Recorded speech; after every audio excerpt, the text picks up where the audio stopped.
Good morning. BSc second year Hindi medium. देखिए last class में मैंने आपको कार्नोट चक्र जो था हमारा वो टॉपिक कंप्लीट करा दिया था। लास्ट में हमारे पास एक इक्वेशन आई थी जिसमें हमने W साइक्लिक Q1 का मान देखा था। देखिए जो W साइक्लिक अपॉन Q1 है वो कार्नोट इंजन की दक्षता एफिशिएंसी ऑफ कार्नोट साइकिल बताता है। ठीक है, आज हम इसी टॉपिक के बारे में डिटेल से पढ़ेंगे और जो एफिशिएंसी है, दक्षता है कार्नोट चक्र की, इस पे कुछ न्यूमेरिकल्स भी बनते हैं, उसको भी हम आज डिस्कस करेंगे। तो ठीक है, आज का टॉपिक है हमारा कार्नोट चक्र की दक्षता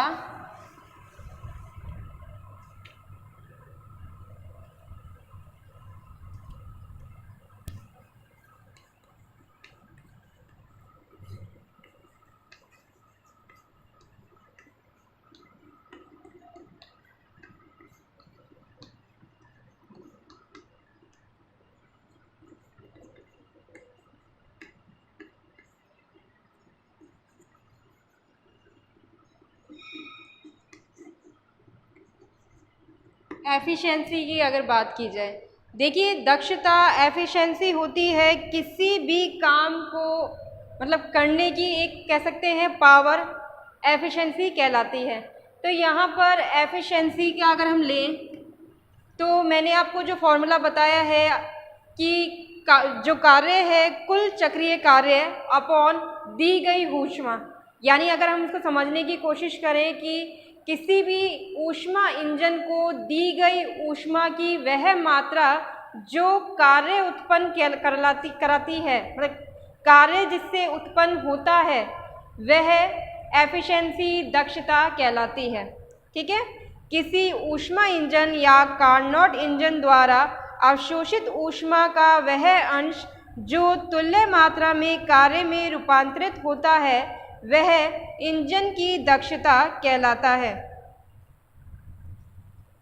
किसी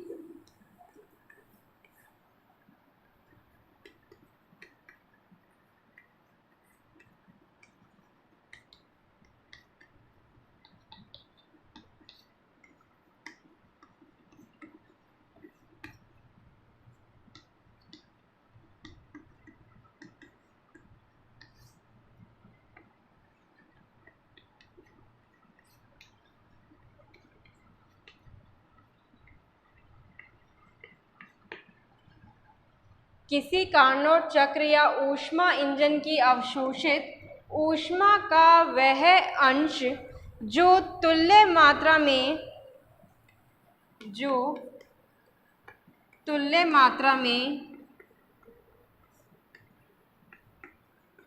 कार्य में रूपांतरित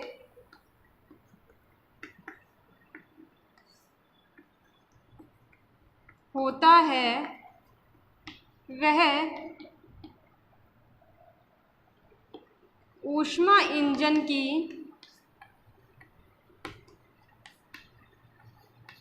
दक्षता कहलाती है।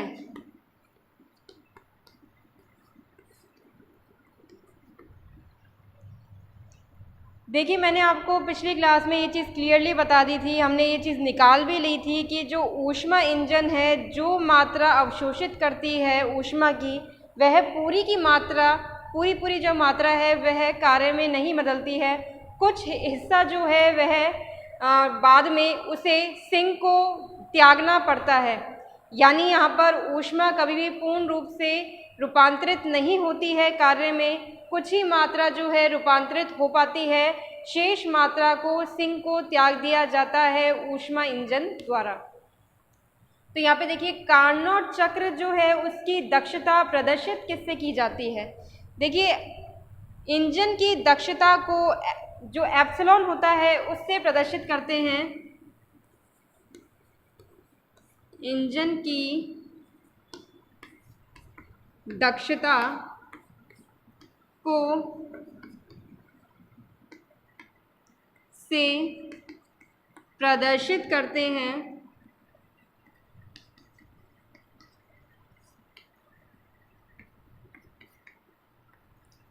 कुछ बुक में एप्सिलॉन की जगह नीटा शब्द का भी, नीटा जो वर्ड है वो भी यूज़ कर लिया जाता है। तो ये अलग अलग चीज़ें, कई लोग नीटा ले लेते हैं, यहाँ पर कई जगह पे एप्सिलॉन लिया जाता है। तो सबसे पहले आप इस परिभाषा को और इस तरह से इसको लिख लें कि किस तरह से प्रदर्शित किया जाता है, उसके बाद हम सूत्र पे आते हैं।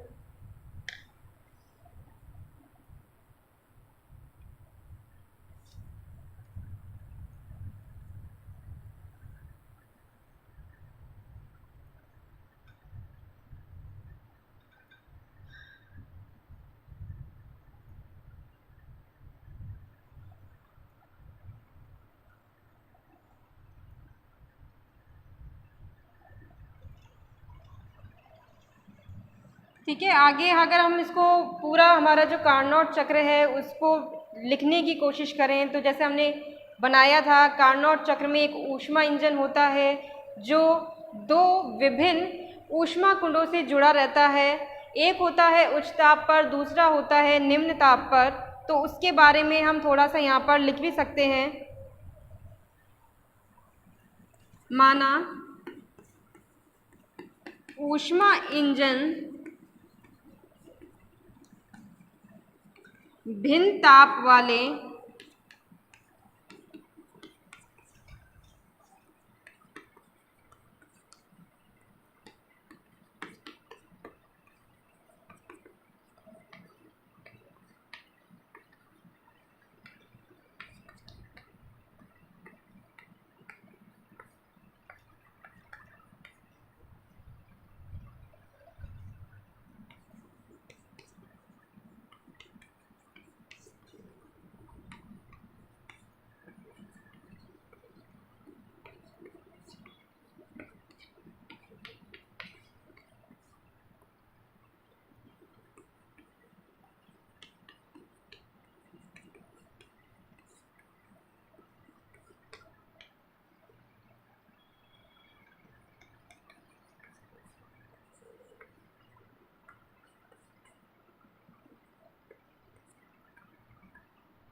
ठीक है, अब मैं आपको पूरी विधि शॉर्ट में बता देती हूँ। माना ऊष्मा इंजन भिन्न ताप वाले ऊष्मा कुंडों से जुड़ा हुआ है।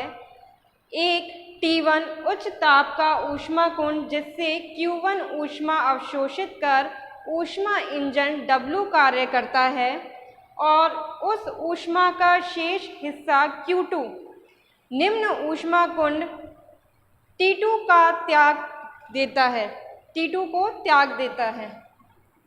ठीक है, ये एक तरह से विधि भी हो गई और इसी से हम इसका फॉर्मूला भी निकालेंगे। तो सबसे पहले तो आप इसको नोट कर लें, उसके बाद मैं इसका फॉर्मूला आपको लिख के बता देती हूँ।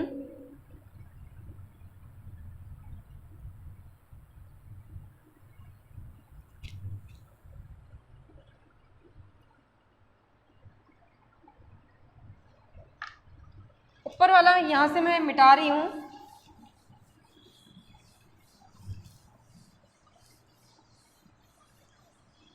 अच्छा, अब यहाँ पे देखिए, मैंने आपको बताया कि जो दक्षता है उसको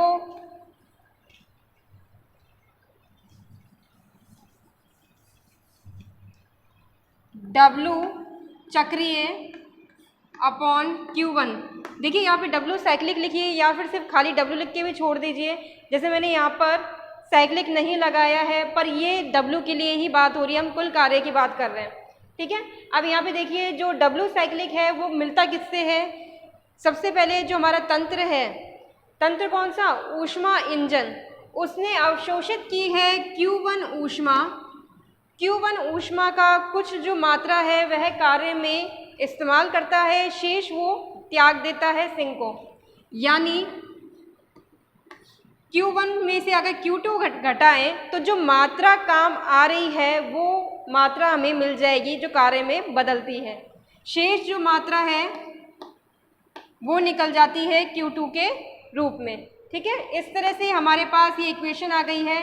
इस इक्वेशन को आप नंबर दे सकते हैं, 1 नंबर दे दें।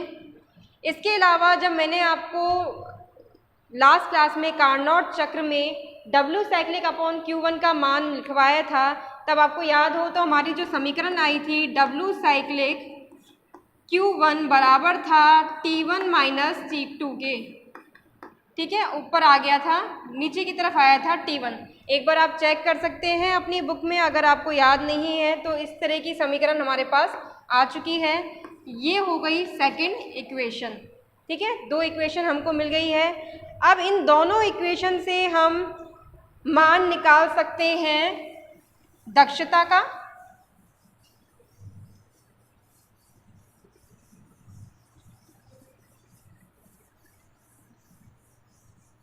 देखिए, मैं आपको फिर से बताना चाह रही हूँ, कुछ बुक में नीटा भी दक्षता को लिखा जाता है, तो कंफ्यूज मत होना। कहीं पर नीटा यूज़ किया जाता है, कहीं पर एप्सिलॉन यूज़ किया जाता है, दोनों ही सही है।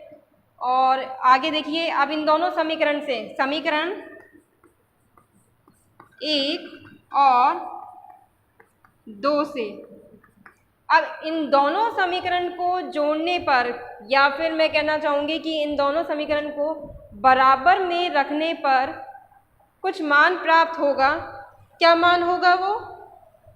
देखिए, जो एप्सिलॉन है वो बराबर होगा Q1 minus Q2 upon Q1, T1 minus T2 upon T1। ठीक है, अब यहाँ पे देखिए, Q1 का भाग इस समीकरण में देना है और T1 का भाग जो है इस समीकरण में देना है। तो भाग देने के बाद हमारे पास आ जाएगा 1 माइनस Q2 माइनस Q1 और यहाँ पर T2 अपॉन T1। ठीक है, ये हो गया दक्षता। अब यहाँ पे इसको आगे अगर हम सॉल्व करें तो सॉल्व कुछ इस तरह से हो जाएगा, जो दक्षता है वो बराबर हो जाएगी Q2 upon Q1 T2 upon T1 के। अगेन यहाँ पे नीटा भी लिखा जा सकता है, तो कंफ्यूज मत होना। ठीक है, इस तरह से हमारे पास इक्वेशन आ चुकी है। इस इक्वेशन के वो लेके जो 3rd नंबर की इक्वेशन हमारी बनी है, लास्ट वाली इक्वेशन, इस पर कई तरह के न्यूमेरिकल्स बन सकते हैं, तो उसको भी हम डिस्कस करते हैं अभी। सबसे पहले तो आप ये दक्षता जो टॉपिक है आपका, इसको नोट कर लें, इसकी इक्वेशन को नोट कर लें, और उम्मीद करती हूँ आपको ये समझ में भी आ गया होगा। और अगर आप यहाँ मेंशन करना चाहें कि ये W इसके बराबर कैसे हुआ, तो मैं यहाँ पर लिख देती हूँ कि W जो है वो बराबर होता है Q1 माइनस Q2 के। क्यों? वापस से बता रही हूँ, जो कार्य है वह अवशोषित ऊष्मा का कुछ भाग होता है, शेष भाग जो है वह सिंक को त्याग दिया जाता है। ठीक है, तो इस वजह से ये बराबर है W Q1 माइनस Q2 के। नोट डाउन करें इसको।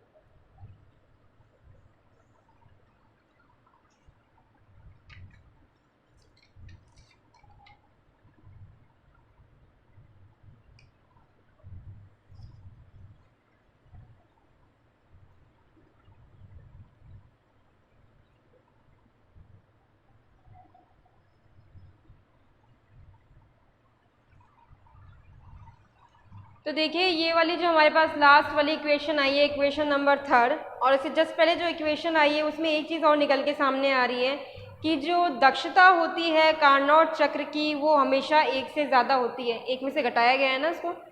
एफिशिएंसी जो है वो 1 - Q2/Q1 है। तो इसका मतलब क्या हुआ, एफिशिएंसी हमेशा 1 से कम होती है, ज़्यादा नहीं होती है। तो अगर आप इस चीज़ को भी कहीं मेंशन करना चाहें तो इसको भी लिख देना। यहाँ मैं साइड में लिख देती हूँ, आप इसको नोट कर लेना नीचे की तरफ। ऊष्मा इंजन की दक्षता का मान सदैव 1 से कम होता है। अब देखिए 1 से कम होता है, इसका मतलब क्या है, एफिशिएंसी जो है वो इस तरह से 1 से कम होगी। इसे भी आप साइड में कहीं नोट कर लें कि अगर आपके पास जो जैसे क्वेश्चन पूछा जाए कि आप सिद्ध कीजिए कि जो एफिशिएंसी है, दक्षता है ऊष्मा इंजन की, उसका मान 1 से कम क्यों आता है, तब भी आपको इसी तरह से इसको निकाल के दिखाना होगा। ये वाली आपकी इक्वेशन आ जाएगी। ठीक है, 1 या 2 नंबर में आ चुका है ये क्वेश्चन, इस वजह से मैं आपको बता रही हूँ। ये चीज़ नोट कर लें, इम्पॉर्टेंट चीज़ है।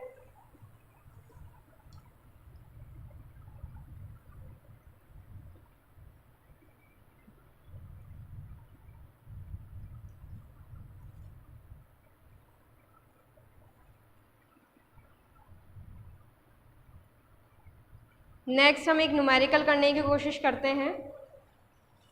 आसान सा न्यूमेरिकल है, इसमें ज़्यादा कोई प्रॉब्लम नहीं है, आपको बस वैल्यूज पुट करके सॉल्व करना होगा।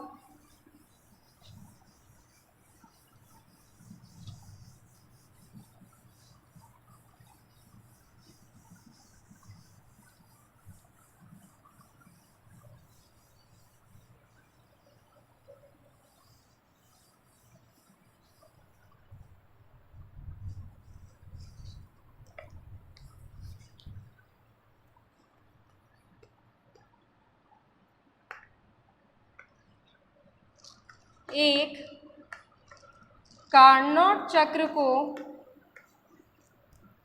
या कार्नोट इंजन को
देखिए ये क्वेश्चन है, एक कार्नोट इंजन को 453.6, वापस से इसको करेक्ट कर देती हूँ, 453.6 किलो कैलोरी ऊष्मा दी गई है।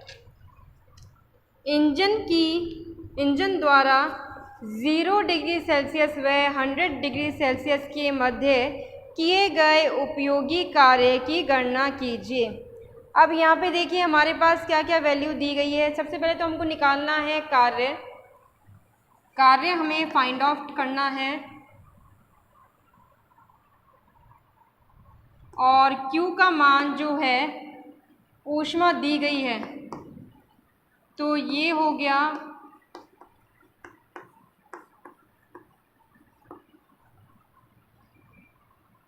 यहाँ पर देखिए जो ऊष्मा कुंड है उनके मान दिए गए हैं, ताप के मान दिए गए हैं दो ताप दे रखे हैं, एक तो है 0 डिग्री सेल्सियस जो कि हो गया T2।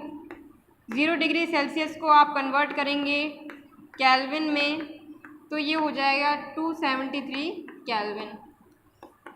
T1 का जो ताप है वो 100 दिखा दिया गया है, जिसमें वापस से 273 प्लस करने के बाद 373 केल्विन आ जाएगा।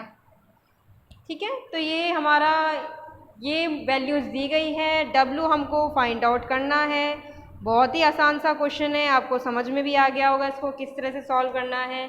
देखिए एफिशिएंसी जो है, दक्षता है, वो बराबर होती है WQ1 T1 minus T2 upon T1 के। ठीक है, तो यहाँ पर हमारे पास जो Q1 है उसका मान दिया गया है, तो ये इस तरह का हमारा फॉर्मूला बन जाएगा। अब यहाँ पे वैल्यूज़ को रखा जाएगा।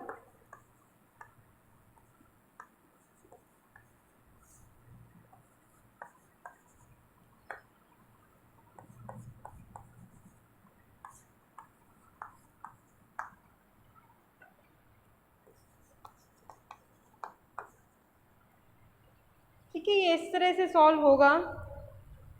और यहाँ पर देखिए नीचे वाली जो वैल्यू है T1 वो बड़ी है ऊपर वाली वैल्यू से, लेकिन मल्टीप्लाई में यहाँ पर 453.6 दिया गया है। तो इसको सॉल्व कैसे किया जाएगा? सबसे पहले देखिए आंसर जो है वो आपके पास किलो कैलोरी में है। ऊष्मा का जो मान दिया गया है वो किलो कैलोरी में दिया गया है, तो बहुत ही ऑब्वियस सी चीज़ है कि हमारे पास किलो कैलोरी में ही मान आएगा।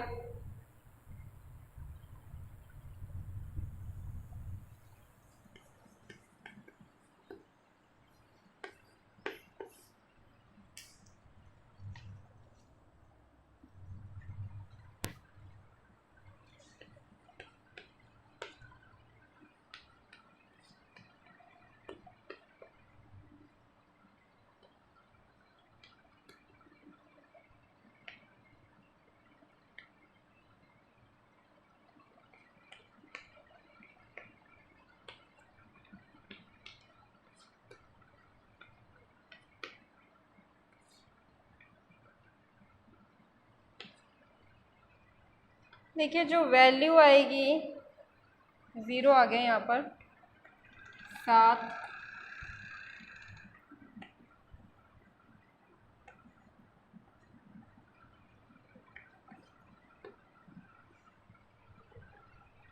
यहाँ पर वैल्यू आ रही है 1270।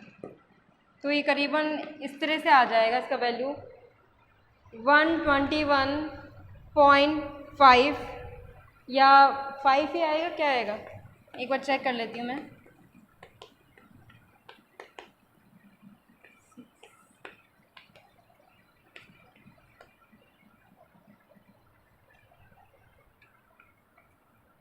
अप्रोक्स मान के चले, ये वाला जो आंसर है कुछ इस टाइप से ही आएगा। जो 121.5 किलो कैलोरी समथिंग इसका आंसर आ जाएगा। ठीक है, इतनी ही वैल्यू आएगी लगभग। इसको कैलकुलेट करके और एक बार देख लेना, लगभग वैल्यू इतनी ही आनी चाहिए। इस तरह से हमने एक क्वेश्चन तो इसका न्यूमेरिकल जो है वो देख लिया।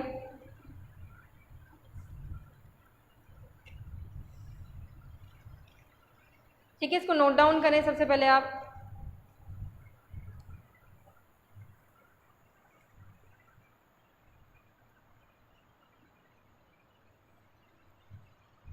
अब यहाँ पर इस क्वेश्चन में मैं आपको एक चीज़ क्लियर कर दूँ कि देखिए ताप आपके पास जो है वो 2 दिए गए हैं। अब आप कंफ्यूज होंगे, फर्स्ट जो दिया है आप ये सोच लेंगे वो सोर्स है यानी उच्च ताप वाला है। नहीं, आपको जो मेज़रमेंट है उसको देखना है। ये मत सोच लेना कि फर्स्ट दिया गया है तो वो T1 हो जाएगा, सेकंड जो दिया है वो T2 हो जाएगा, ऐसे ही गलत हो जाएगा।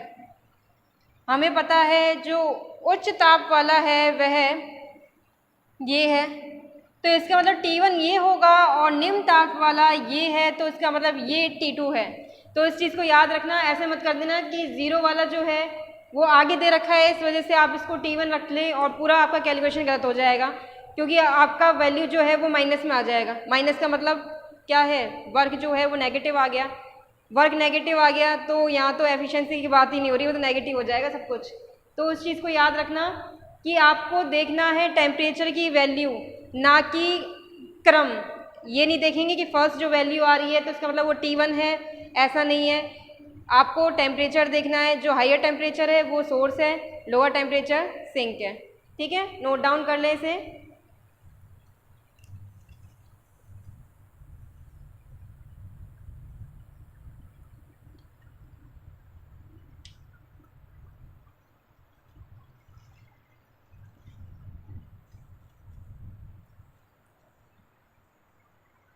तो देखिए इस तरह से हमने एक न्यूमेरिकल तो आज कर लिया है इस वाली क्लास में। नेक्स्ट क्लास में मैं आपको एक दो न्यूमेरिकल और बता दूंगी इस टाइप के, क्योंकि न्यूमेरिकल देखिए बेसिकली इसमें आ चुके हैं।